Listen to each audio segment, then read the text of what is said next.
life. My brother just went down to Harlan today and took a test. My brother just went down to Harlan, Kentucky and took another test today.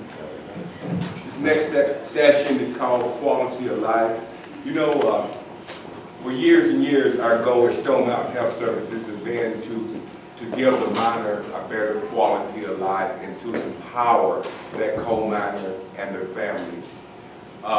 With that being said, you know, we can work your benefits, we can try to win your cases, but if your quality of life is set to where you can't enjoy it, in my opinion, it's not worth it. So we have Bradley Johnson, who is actually a respiratory therapist, and he is also a lay representative. He goes into court and represents you while developing your medical evidence. So that's a rare in the world of black lung to have a medical person doing legal too. So with that being said, Bradley Johnson, come forward, please.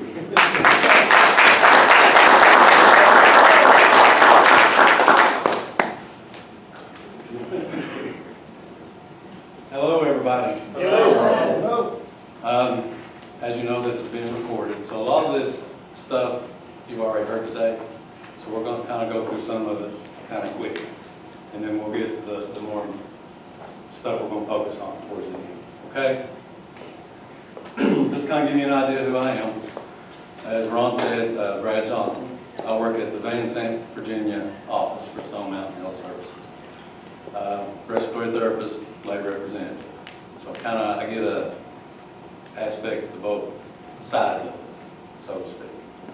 So to kind of give you an idea, so we'll get started, and I can get turned around where I can see. So black lung disease.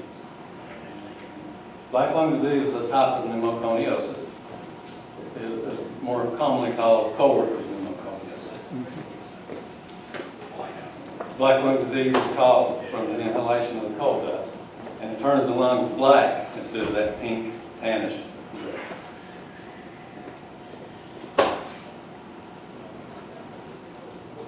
Picture of the lungs.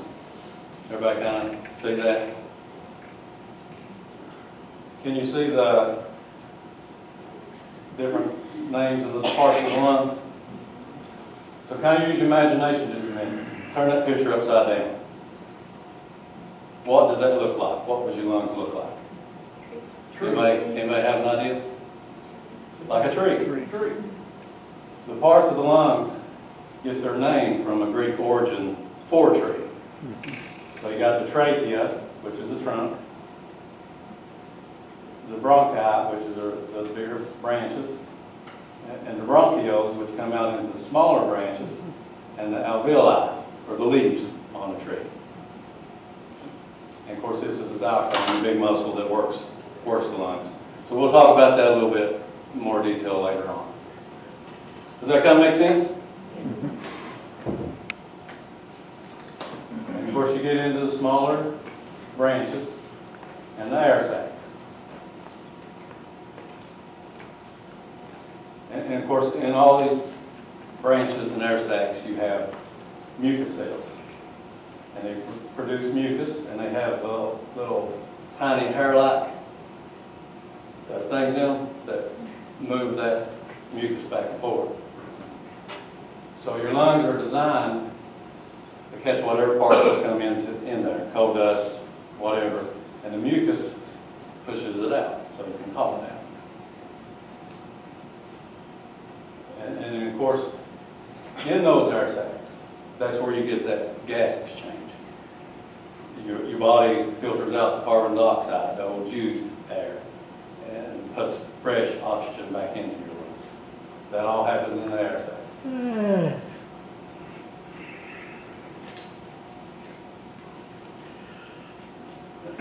And of course, when you're looking at these slides, I guess you need to make note. You know, you got simple and you got complicated life on it. But really, the quality of life aspect of it, you're treating both types with the same procedures. When the disease has progressed significantly, it becomes progressive massive fibrosis for complicated black lung. Black lung disease in itself is not COPD. Lots of times you hear it classified under that category because black lung can be either obstructive or restrictive. COPD means that obstructive factor. So you will hear it classified black lung. It is not emphysema. However, black lung can make you more vulnerable to those diseases, emphysema, bronchitis, different aspects. And of course, smoking may worsen these other diseases and make black lung more challenging, increasing those risks of emphysema, COPD, and of course, lung cancer. When coal is inhaled, it can combine with white blood cells called macrophages. And this combination of dust and blood cells begins to create the abnormal tissue in the lungs called the nodules. So I know you've heard them speaking earlier today about the nodules in the lungs. So that's kind of how that takes place. As the nodules increase in size, they begin to restrict that airflow, causing lower blood oxygen levels and then extreme difficulty breathing. And again, I'm kind of repeating a lot of stuff you've already heard today.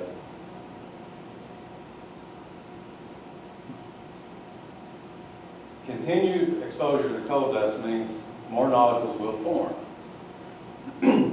greatly increasing the risk that at some point a person's breathing will become disabled due to that. Generally, nodules greater than 1 centimeter, as you've heard talk today, is consistent with complicated black lung or progressive massive fibrosis. And of course, there's no cure for it. You want to maintain what you got now, your quality of life. You're not going to reverse the damage, but you want to keep what you got.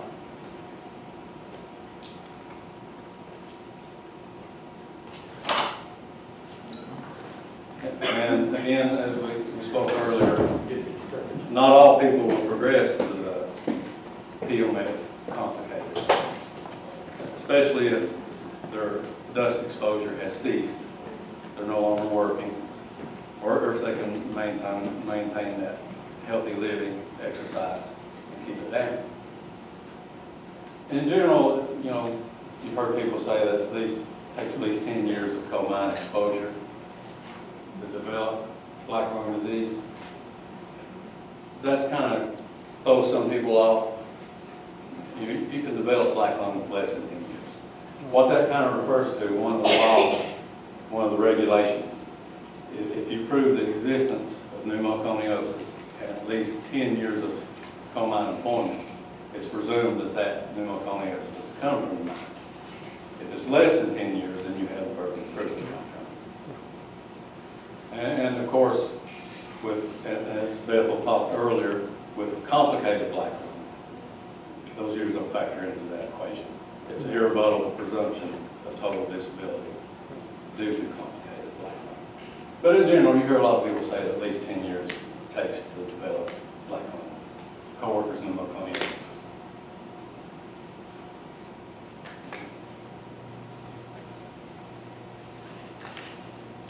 How do you diagnose this disease? What testing do you use to come to this conclusion? Of course, your medical history. You have the doctors that take all your history and ask you the work-related questions. X-rays, diagnosed with X-rays, with the CTs, chest CTs, and of course, a lung biopsy. So that's the different ways that they reach this conclusion that you have pneumoconiosis.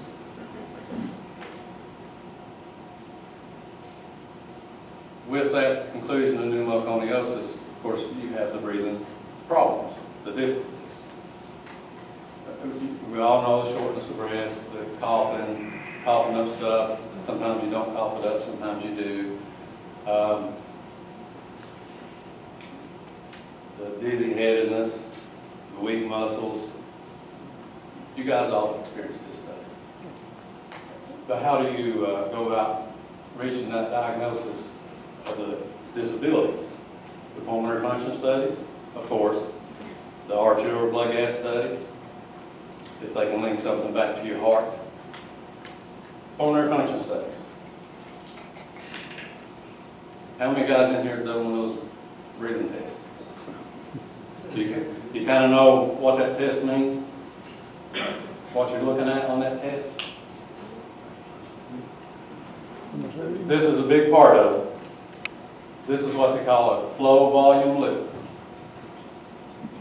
You're getting your flow, how fast that air is moving out, and you're getting your volume, how much volume you're pushing through your lungs. This is for a normal lung, so blast that air out fast. Blow as long as you can blow. Big breath back in.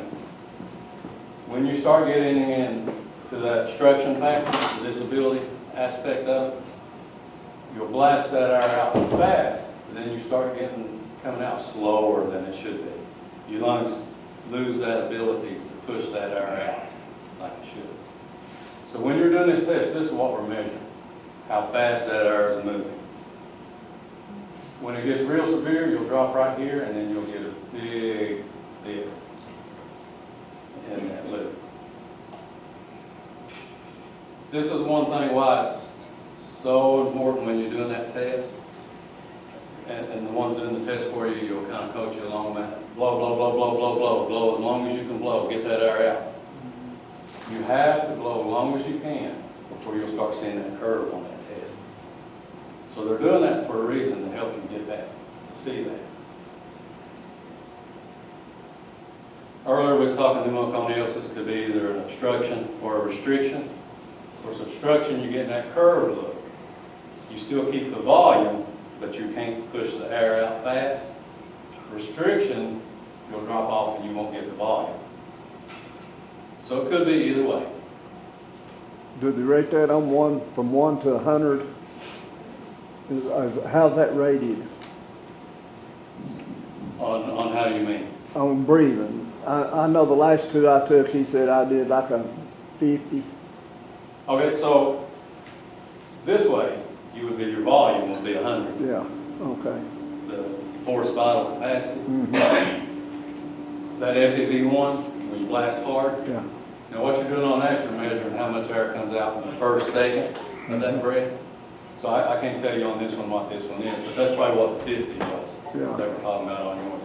You can't push that air out fast, and then you can't get it all out. Oh, well, that's what I asked him. I said, well, what's my lasting rate? Because I was interested. He said they're both right at 50. So he said, you're right on it. Okay, well, disability standards 60 or below. Oh, okay. Yeah. I got pneumococcosis and silicosis. Third plus. So you're meeting disability on both aspects. Yeah. With the complicated X-rays and the breathing. Mm-hmm. So that's where it kind of all ties together, because you can't have complicated and have a breathing disability, or you could have just simple black lung with the disability.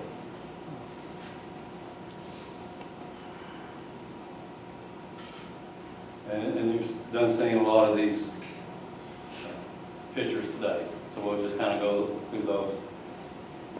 Normal healthy lung. See how it's kind of looks black?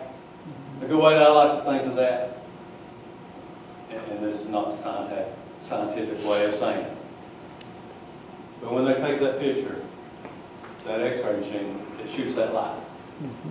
So if there's nothing in there to block that light going through, it's going to go all the way through and you'll get black. If there's something in there obstructing it, that light's going to reflect back off of it and you'll get those white spots. Normal healthy lung. Simple black lung. And then see how you kind of get in those spots where it reflects back off of it.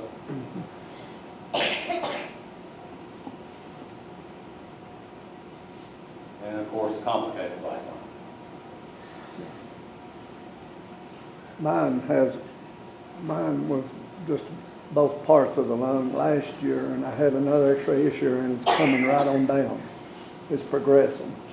This will get it working. Oh, yeah. See how that kind of cloudy looking? The pictures is cloudy looking. I just had my X-rays, CT scan and a biopsy done about 3 weeks ago. And went to the doctor, but I live in Lynchburg, Virginia now. I did live in Grundy. And up there, they don't know nothing. I've been retired for 10 years. They don't know nothing about the coal mines up there. But he said he had to do some research on it just to find out that it was black lung. Alright, when he showed me my, and I ain't no doctor either, but when he showed me my X-rays and he was trying to point out to me, see, mine don't look cloudy like that, to the best of my knowledge, but mine had spots all over. Yeah, that's nostril. Mine had Yes. spots all over, and my biggest spot was he said was over 1 inch. Oh, yeah. But you see, it won't cloudy like that, and I won't sick. I ain't been sick but about the last 6 months. It'll I get have you. a little shortness of breath, but here the last 6 months I really talked, difference in my life. And then I went to the doctor, and that's what they come up with. But mine don't look like that. Mine looks like spots. Spots, yes. So is that just a different look? Yes. Yeah, a good way, emphysema, you'll get more of a cloudy, hazy look to it. The black lung, you get them spots. See, I'm going to come back down to this part of the country to get into a doctor to know what they're doing, because, well, I'm not saying he don't know what he's doing, because he's an expert in Lynchburg, but he just don't, he's not had no dealing with black lung. And I just wondered, because mine don't look like that. So yours is more of the spots. Yeah, mine's spots all over my lungs. Does he need to go to a class where they're trying to collect? He told me when, even in the biopsy, he told me, he said when he did the biopsy, he said when I seen it, he said, I know it was coal dust. Classes here down there, somewhere where they're trying to collect. Of course, we can talk Like more on St. that George. later, Yeah. if you need some help on where you need to go and what you need to do. Maybe hooking them up with some. Of course, it's complicated. My lungs has got spots all over them. Freeze dried section of a normal lung. So you got that tan look, pink look to normal. And of course the complicated part. All those air sacs that we were talking about earlier, coal dust just kind of filled all those spots up. They've collapsed, Clings to them too. clings to it, and just makes a big spot. The difference is in an actual picture You alone, figure it like they this, have they say you've got a second or third, you got probably double that. it shows the black, but then You the actually got X-ray double shows that it what across. they're telling. Yes. They won't tell you the truth. They see this, they say, well, that shows black. No, They say they're on your side, but they're more Of course, there's another for the other one. cross section, complicated, all the black and then all the collapsed cells. They're not for you.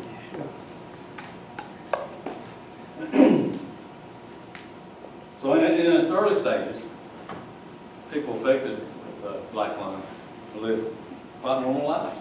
I mean, you might not notice anything. No breathing problems, maybe just a little shortness of breath. Just small things. Especially as they get out of that work environment. one thing I'm thinking about is like this, the liver is 100% efficient until it's 80% gone. That's kind of what Lon says. Yes. They always told it. Your body will adapt to it, and you won't notice those subtle changes until all of a sudden one day That's where it's it there. always been. You notice it. I didn't notice until I got sick. Now, if you I got had a a cold or union something, I got man, sick, and I stayed sick for about 3 months, they Like he took where I would, was, then they'll and that's when I put you noticed, and that's when I found everything that I had. Doctor, I've only been to that 63 times in 1 month. And of course, once you get into that, some people will benefit From from the book. supportive treatment like oxygen or And I had 2 other books. inhalers, Never did take it. I just nebulizers. kept it. We're going to talk about that a little bit more in detail in a few minutes. 63 times in 1 Nebulizers, month. medicine. So this is where, like I said, we were kind of getting through some of the stuff you've already heard already today. Our focus on this session, Yeah, my boss never had It- to, it's you the know, kinda- make me feel it. a lot of this you might already know, but there might be one little piece out of this that you haven't heard before that might help you. So that's what we're intending to do today. I'm sure a lot of you guys use the inhalers for medicine. They Correct? just started me on one, Now, are these different ones, are these that's stronger, you know, do they make it like, are they Yes. different medicine? Yes. So maybe a few of these are some that you're trying or you will try. Of course, you have different kinds. You have the meter dose inhaler. And of course, that you take, and it's kind of how you use it. You take the cap off, shake it up, or shake it well, put the mouthpiece in your mouth, make sure your tongue, though it's over your tongue and between your teeth, and seal your lips around the mouthpiece. Stand up straight, keep your head level. When ready, gently breathe out. As you start breathing in, slowly push down on the metal can and release the puff. Breathe in slowly and deeply feel your lungs. Hold your breath for 10 seconds. Let that medicine get in your lungs good. And of course, use your doctor's advice, 1 puff, 2 puffs, however many you need to use. When you're finished, rinse your mouth out. You just do that, that's an important factor. When you leave that medicine in your mouth, you might get a yeast infection or anything like that. So make sure and wash your mouth. Just with water? Yes, water. And of course, you got the disc inhaler. Kind of same concept. And we have some samples of these inhalers. If you want to see them, we'll show them to you after a while. Like I said, a lot of you probably already have these. What is that other thing that they can put on that inhaler? I have one of them now. A spacer? Yeah. Yes. What does that do? Well, some people have a problem getting that deep breath in there. So that contains that medicine in that spacer. It gives you a little bit of extra time to breathe that in. And the analyzes it, yes. And so we have a few of those. If you have one, we can kind of help you or show you how they work. So the kind of same concept, you know, put your thumb on the lever, push it away until you hear it click, and then the dose is ready. Exhale, put it, but don't put the inhaler in your mouth when you're exhaling. Bring the mouthpiece to your lips, take a quick deep breath in, and hold it for 10 seconds. Let that medicine get in there.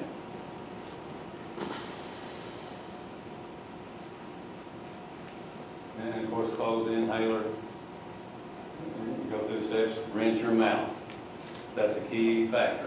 Make sure you rinse it out. You don't want nothing staying in there.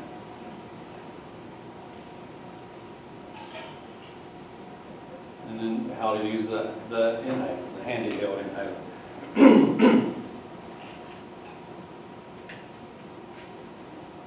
Do you want to, we were kind of going to wing this a little bit. Do you want to go through some of the inhalers to kind of see how they work?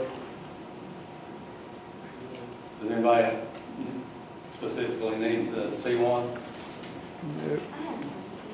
I don't know anything much about it because you just found out, but would you recommend having an air purifier, humidifiers, Yes. dehumidifiers, Yes. or anything like that, or? Yeah. We'll there's some slides on that in just a few minutes. Okay, yeah. Just for the And of course, oxygen. Does any do you guys use oxygen at home? Nobody yet? Supposed to. Use it. So that's Do you use those? a lot of things at some point you're going to need. Do it now? You hope not, but chances are you will. So just kind of give you an idea of some of the things that you need That'll be different. to know. Keep that oxygen away from heat, the direct sunlight. Yeah. Because you don't want it to explode on you.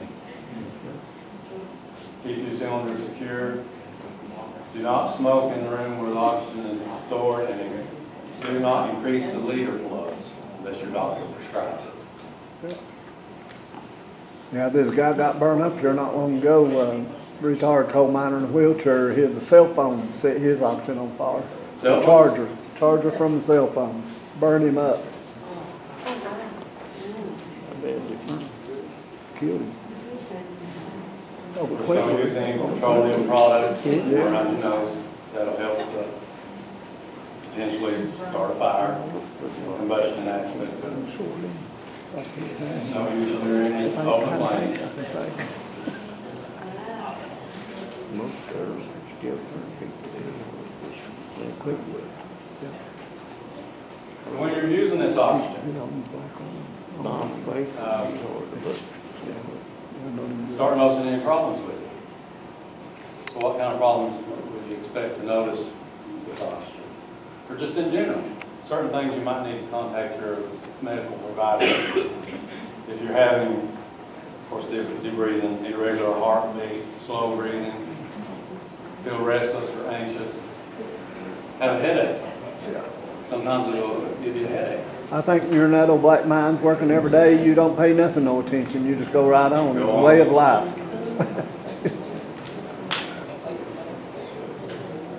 One of the big signs of low oxygen, bluish lips, blue under your fingernails. So if you ever start noticing any of that, you need to get checked out. Yeah, I was told that all the time.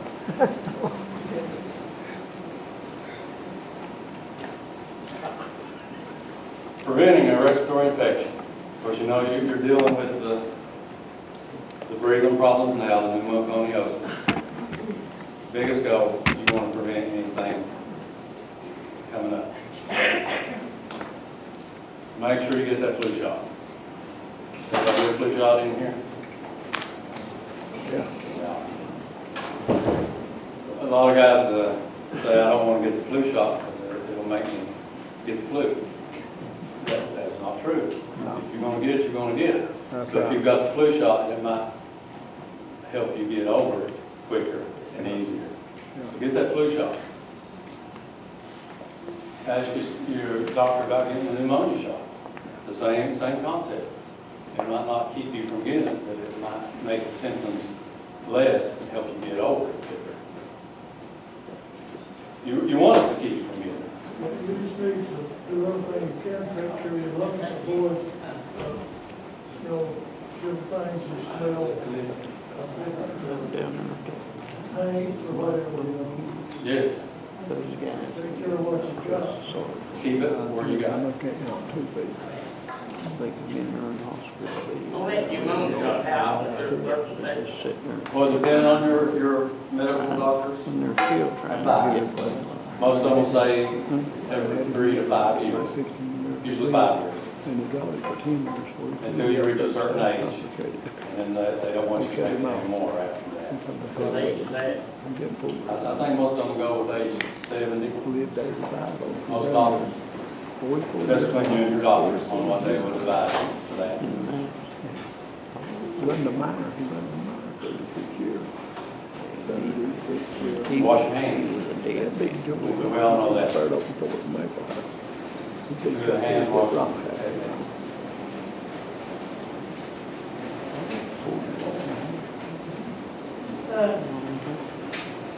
And then avoid contact with anyone who you think has COVID. And of course, a lot of this is just good common sense things. Stay out of crowds when possible. Watch for signs of someone with cold or flu. Fever, hard time breathing, stuffy nose, coughing, fatigue, all that stuff. So kind of stay away from clean air meters, air conditioners, air cleaners, humidifiers, as you were talking earlier. So a lot of guys with breathing problems really benefit from that central air, that air conditioning. Humidifiers, get that moisture out there. You guys know this, when it's a hot, humid day, it's harder to breathe. So try to stay in that cool air, get that moisture out. That's right. But you gotta watch as well, you don't wanna go from cool air to hot air, cool air and hot air, back and forth. Because your lungs can't tolerate that, they won't be able to keep up with that. So stay consistent where you're at on these hot days. Stay in. I got cows and chickens I need to do.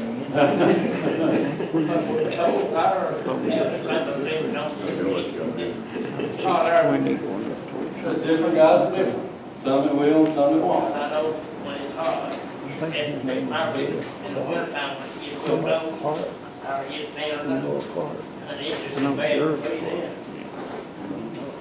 So it's one of those things that affects each guy a little bit different. The cold air might get you, but the hot air might get you. You just gotta listen to your body and adjust. Conserve that energy when you're out working on the farm, doing those things. Of course, you know, you get short of breath, certain things that affect you more than others. Kind of give you an idea of some things to do. Plan your day. 4 different ways. Plan rest periods during that day. You know, say you're going to work out on the farm 2 hours, say I'm going to stop and rest for 30 minutes before I do anything else. I like that life. Reduce it. We all can do that.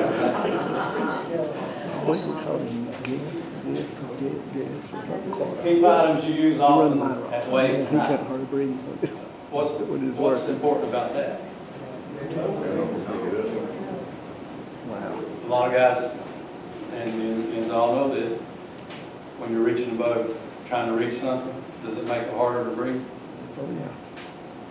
Just that simple. You get those diaphragm muscles in an awkward way, position, and you can't get that stuff. So keep it down level where you can get to it easier. That'd make it too easy. Too easy? Yeah. I know some jealous. Oh, yeah.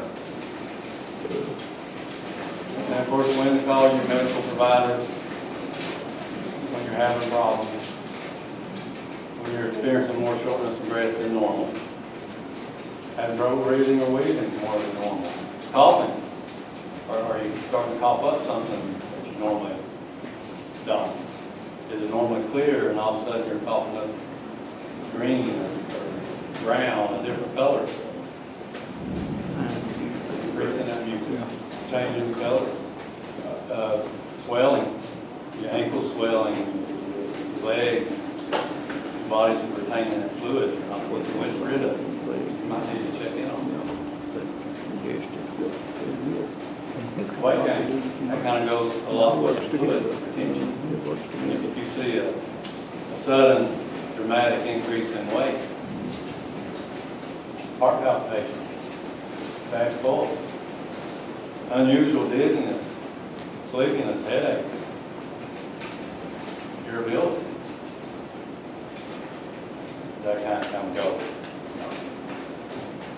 Loss of appetite, dehydration.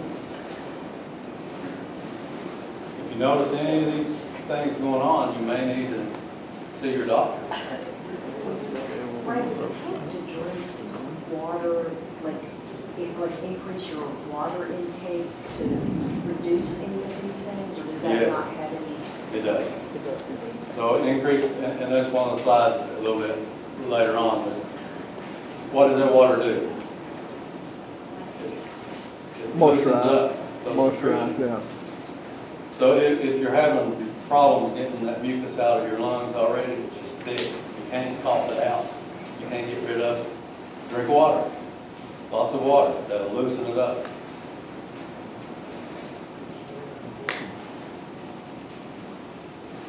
Think of some more signs.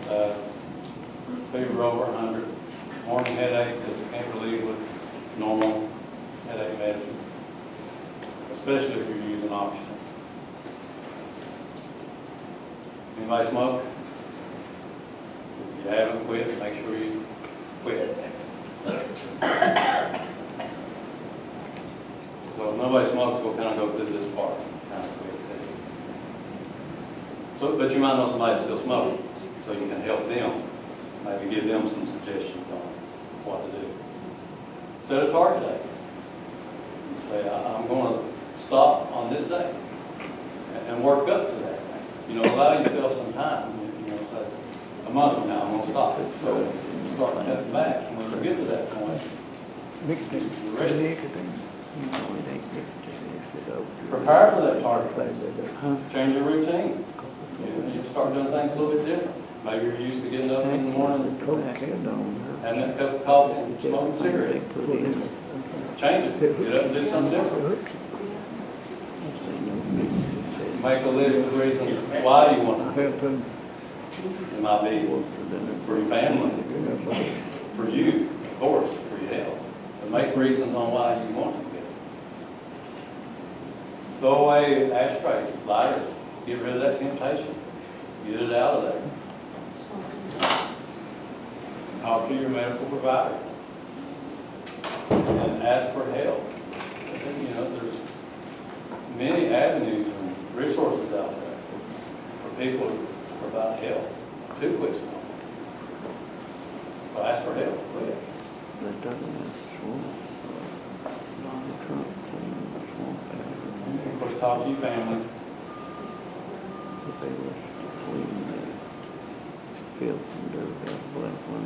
And then so, On the ocean, something like that, so you've got this disease, and we want to keep what you got. You don't want to lose no more. So you're going to try to get rid of some of these additional to get black one. stresses on your lungs. So of course, avoid the smoke, air pollution. And this kind of falls back in, you know, like in the summer now, pollen's so bad outside.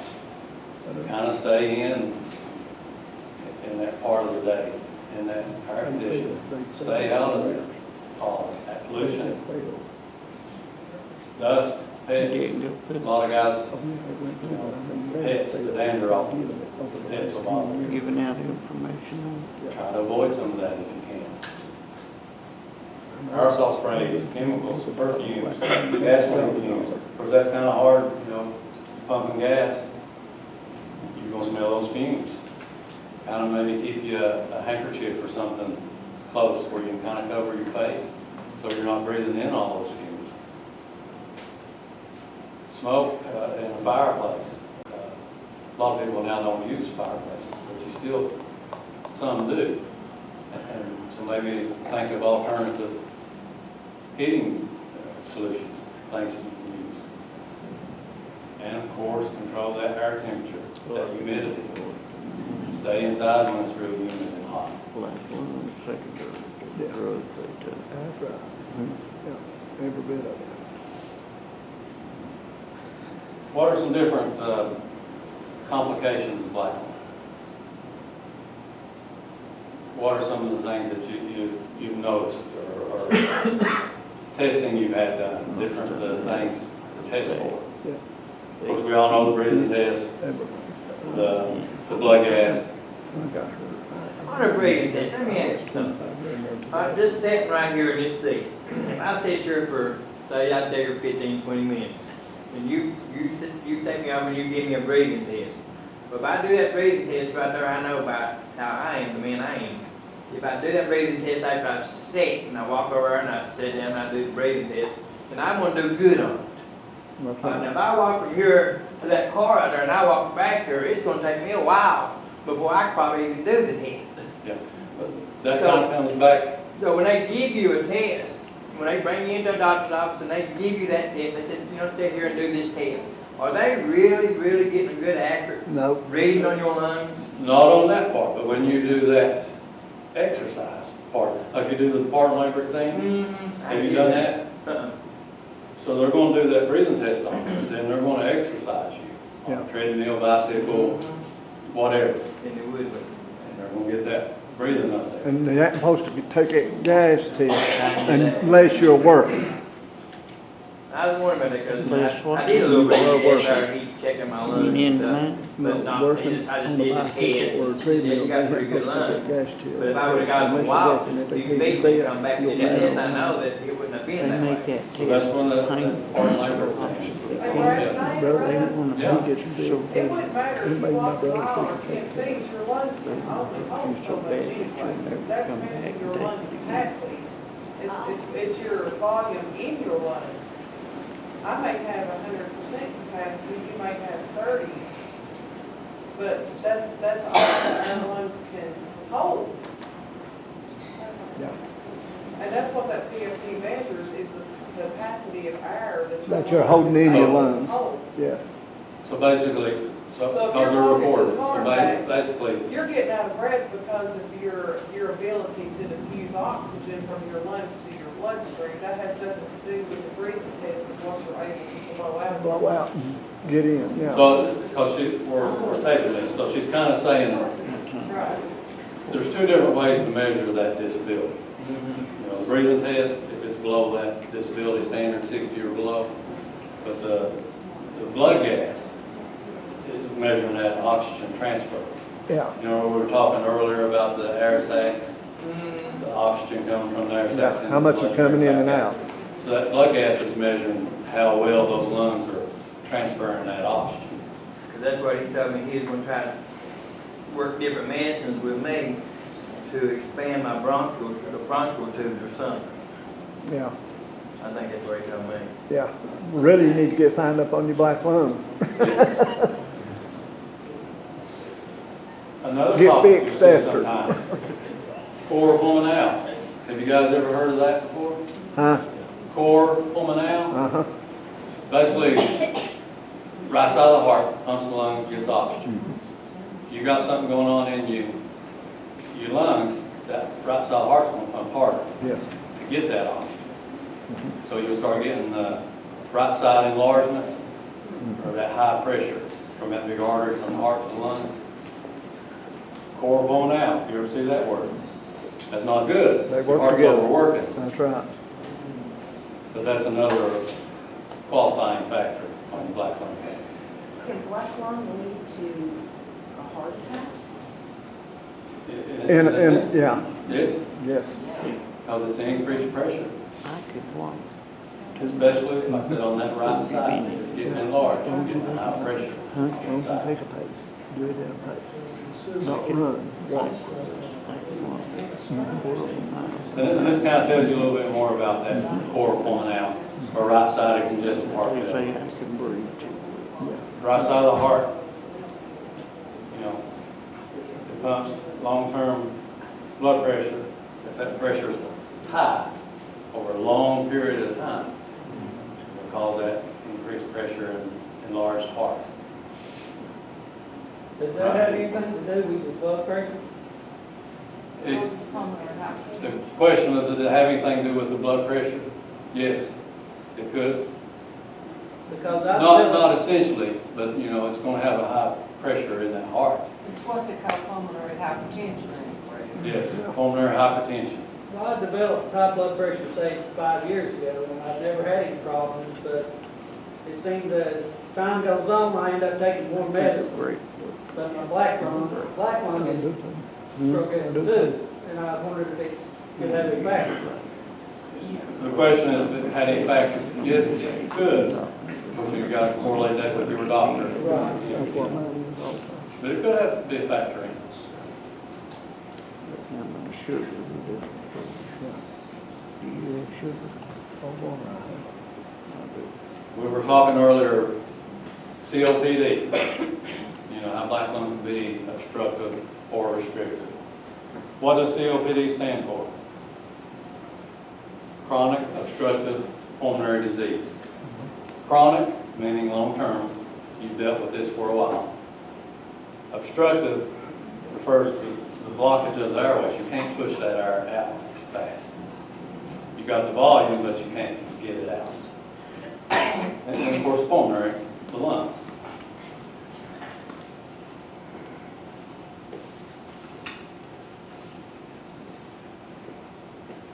Most common obstructive lung diseases that are complicated by black lung, bronchitis, emphysema. Technically, like we said earlier, black lung falls under that COPD category because it can be obstructive or restrictive. But it also directly affects these other areas.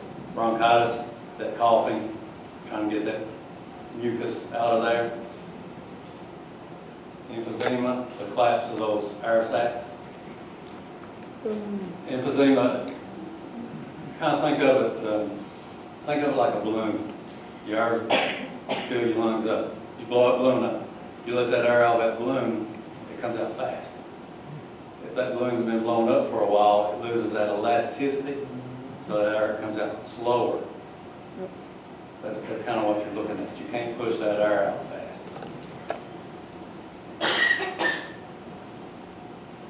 Chronic bronchitis. So the airways become inflamed. You've got that coughing, trying to get that up.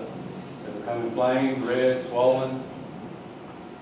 You make too much mucus, you can't get it all out.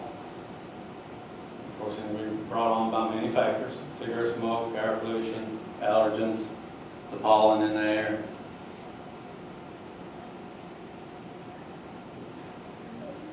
What can you use to help kind of combat a lot of that bronchitis, chronic bronchitis?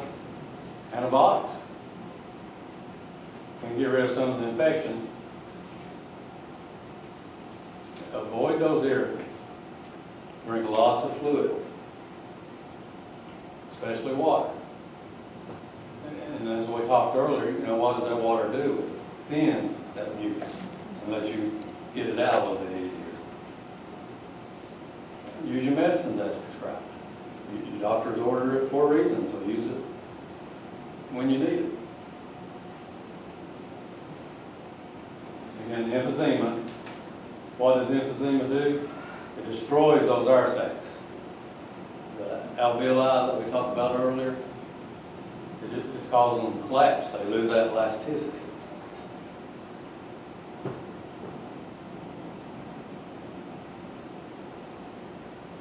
Years ago, I heard a report that when you smoke, it kind of paralyzes those air sacs, those alveoli, Yeah, the cilia. at least temporarily.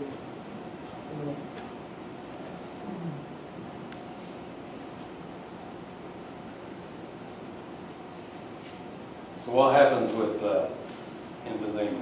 And black lung too. Like I said, it kind of all goes together. We were talking earlier, those blood gases, doing those testing.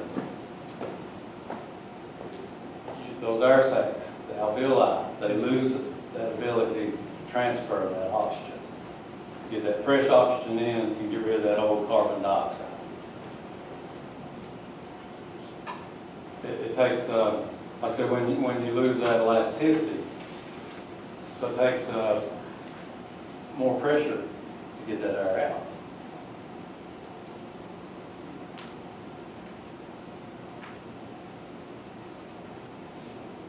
And of course, what happens when you can't get that air out? You get that smothering feeling. You can't get rid of that old air. You just can't get a good breath. Shortness of breath, coughing. Over time, your lungs and your heart will enlarge.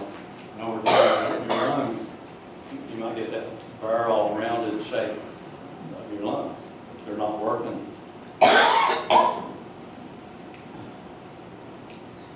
So, how to live with chronic lung disease.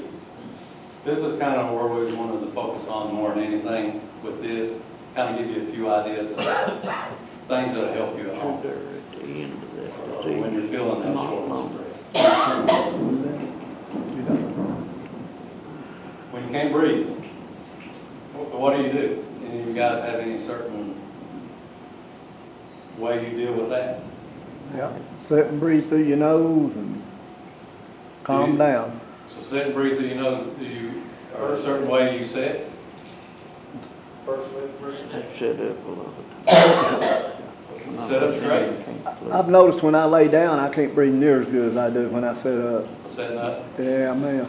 I lay down, sometimes I'm, whoa. So what happens When when you're sitting up straight? You're standing, working that diaphragm, that big muscle When I that lay we talked down, about I earlier. can't go to sleep. You're allowing them lungs a chance to get Sit that up, air out. sleep, then when I get up, I'll sleep, I'll lay down. Stand up straight. Lean up against the wall. Get straightened out there. I watch TV sitting up and go to sleep. Or some guys benefit by laying down on the table, their head on the table. I've done What that. does that do in a sense? Again, it's working that diaphragm. You bend over, you're pushing that air out, so you can get some fresh air back in there. So some guys will benefit by laying down like that.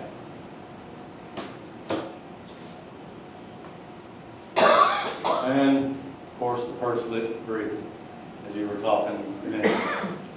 Have any of you guys done this before? You have? Has it helped? Does it help? Oh, yeah. It'll calm you down. How do you do it?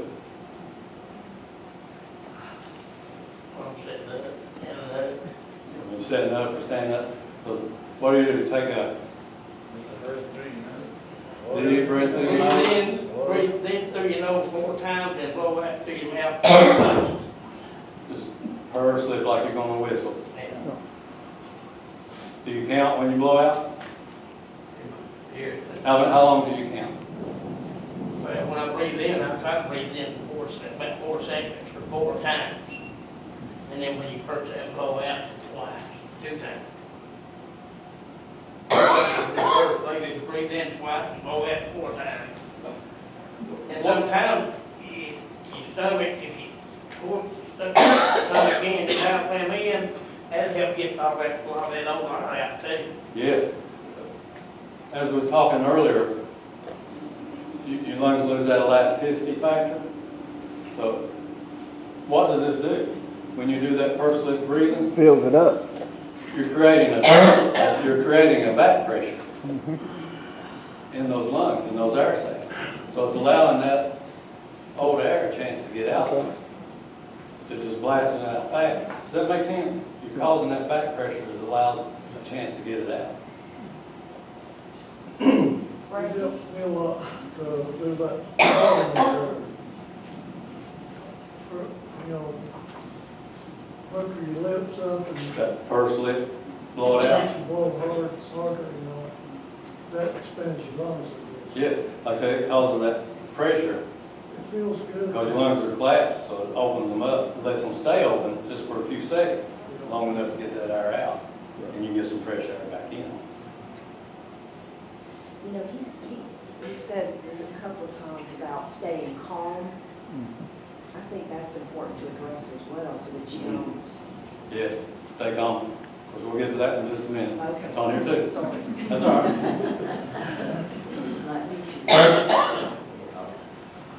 What about the diaphragmatic breathing?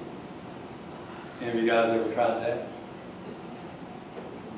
What did we talk about earlier? That diaphragm, the big muscle below your lungs, helps aid in that movement of the air in and out. You breathe through your nose, but in the bottom part of the lungs are not getting no oxygen. You have to breathe through your nose to build them up, the bottom part of your lungs. So maybe try this sometime, see how it works. So place one hand on the middle of your stomach, and you're going to feel that diaphragm muscle move. Pull your stomach muscles in as you exhale slowly through pursed lips. So you're going to blow out through those pursed lips, push that muscle in, and then inhale through your nose, feeling the stomach muscle relax, come back out. So get in the habit, you want to feel that diaphragm, that muscle going in and out. You're working those muscles that's designed for your lungs instead of working these auxiliary muscles so much. So kind of get in a habit, try that.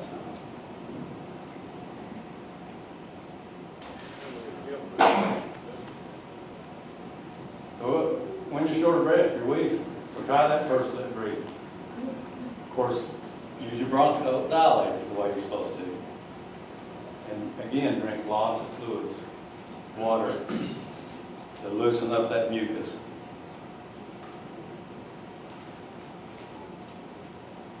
And the exercise. What's the best exercise you can do? Walking. Work those lungs. You know, like we've been talking, we want to keep what you got. Work them. Walk. Of course, walk at a pace that's comfortable for you. Don't put yourself in a stressful situation when you get too short of breath. So just kind of do it at a steady pace. I think I'll breathe better after I start taking that pulmonary rehab. I think that's, it's a workable thing. Yes, pulmonary rehab, wonderful thing. More than what you're going to get here today. Oh, yeah. You got time to kind of break down in all those aspects.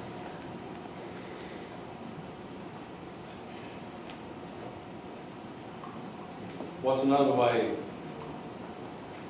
We're talking about getting rid of all that mucus. You know, of course, the water to thin it down. For controlled coughing, have you guys tried any of this before? It's a kind of aid in getting some of that old mucus out. So what do you want to do? You want to set up, lean your head forward just a little bit. Take a deep breath, slow through your nose, and hold for 2 seconds, a couple seconds. Cough once, just to kind of loosen that mucus up. And then cough a second time to help move that up. Now you don't want to inhale in between that first and second cough. But try that. Now we might break out in a little bit and kind of do some of that. But that helps get that out of there. You can tell when your cough comes up a little bit, not far enough, then breathe in real slow so it don't pull it back down. So you can get that second cough and get it on out. That works. And if you can kind of lean forward just a little bit, Here's two. so that pushes on that diaphragm. Damn thing I'm doing. And it aids in getting it up. You know, To learn to relax. So, and this is a lot of times that pulmonary rehab programs, that type of stuff, go into greater detail on these aspects of it. it works good. The muscle relaxation, visualization. Just imagine being in a calm, peaceful setting while you're doing that first breathing. Breathing exercises. You know, just kind of relax.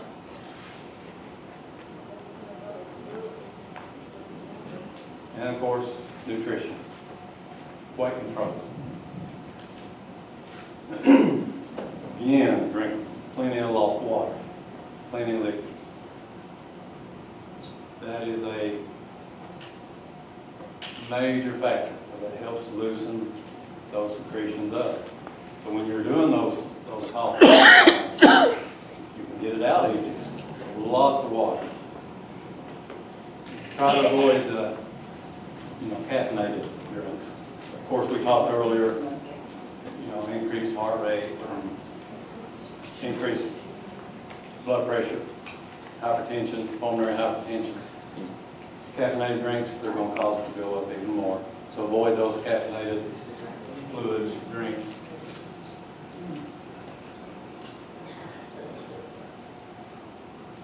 So choose your foods with care. Kind of think about what you're eating, how much you're eating. Go by that food pyramid. I think also too, when you get low of oxygen, you get choked a lot worse too. Yes. So that feeling of smothering. Yes. So that's when you do those relaxation Things that you always eat, and then you start can't breathing good, you get choked on a lot of stuff. It makes a difference.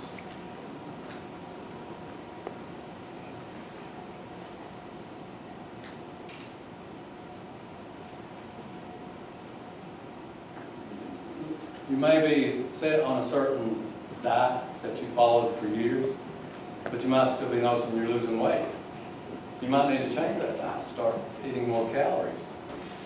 You're struggling with that breathing. Your body's working harder to breathe, so naturally you're going to burn more calories. A lot more calories. So you might need to pick a diet that's got more calories. Yeah, shoot, I've lost 40 pounds. So change that diet. I eat everything in the house now. But are you eating the right things? Oh, yeah.